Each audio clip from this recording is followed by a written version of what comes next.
You're here in the tUnE-yArDs studios. Hello, I'm Mitch from Breakfast. And we're always getting musicians in and talking to them, interviewing them. But we thought, why not we start learning from them and their big creative brains? So we've got Merill from tUnE-yArDs here. Hello, thanks for coming in the studio Thank for you us. for having me and my large brain. Yeah, there's cables going everywhere. And you're going to teach me how to loop this morning. I will preface it with, I'm in no way musically trained or talented. So you've got a massive job in front of you. How do we loop? Tell us how we do it.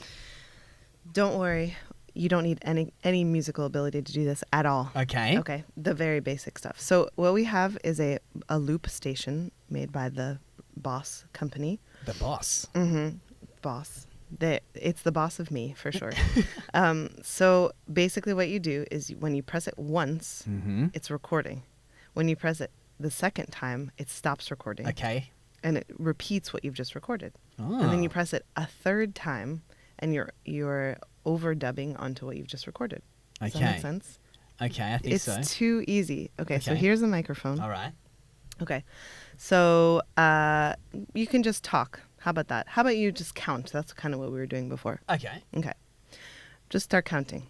1, 2, 3, 4, 5, 6, 7, 8.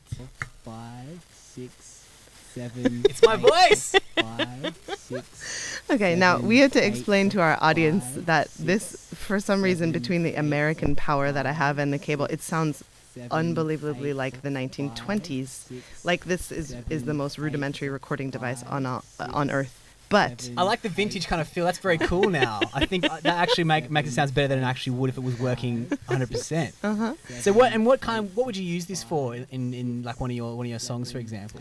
Or even on stage? Well, I use it all the time. I use it for I'm gonna erase you now, okay? Oh, okay. Stop. Just like that. Stop. My music career is over.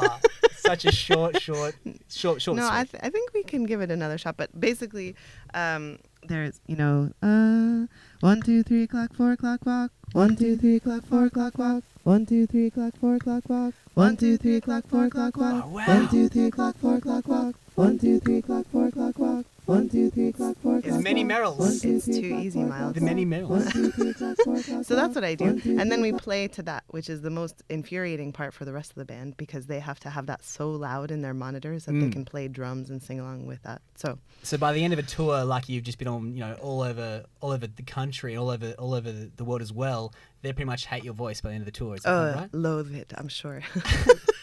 No, they're very kind. They say that they like my voice. They're very nice people. Well, there you have it. And that's how you loop kids at home. That's how you become a musician, just like Merill from tUnE-yArDs. And we might just ask you as well, because we've got you in the studio. Obviously, your wonderful record, Knicky-Knack. There's a lot of new sounds and directions for you on that record. What's it like kind of bringing a lot of those sounds to life?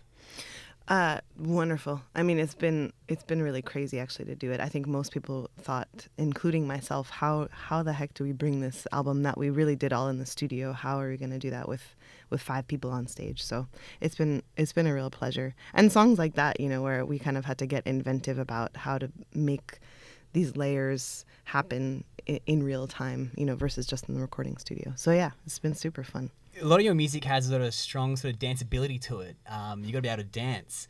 When you're kind of doing your thing on stage, do you kind of feel that sort of connection with the audience? They're boogalooing as well.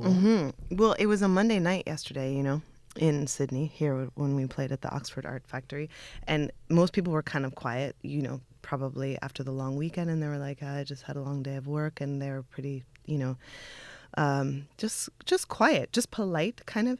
But I saw the silhouette of this person in the back that was she was like and it is stuff like that really makes the difference, because you think, oh yeah, this is working. Whatever I'm doing with this stupid little looping pedal is working. Yeah, and Knicky-Knack was kind of a bit of a sort of strange process for you. You had to do a lot of relearning a lot of the way you sort of write your music. Going into your next sort of record after this sort of tour is finished, have you even thought about the next record? No. No? No, I mean, I guess you think about it. I do think about it. But most of the thoughts are like, I'm just going to make the most simple, like, it's going to be me and a laptop or whatever. Not that I could ever really do an album like that, I don't think. But, it kind of comes out of the the frustrations with tour, you know, that I have to carry all this like huge amounts of Yes. gear around Yeah, with yeah, me, yeah. and you sort of go, what if I just whistled and sang with my whistle or whatever it is?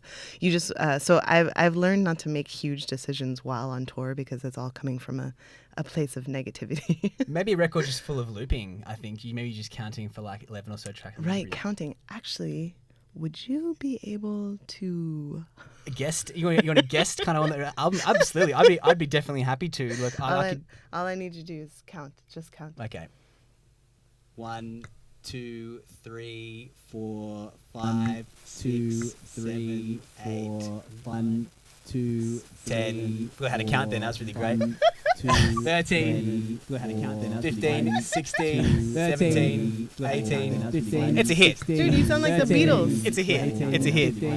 Number There you have it. 9.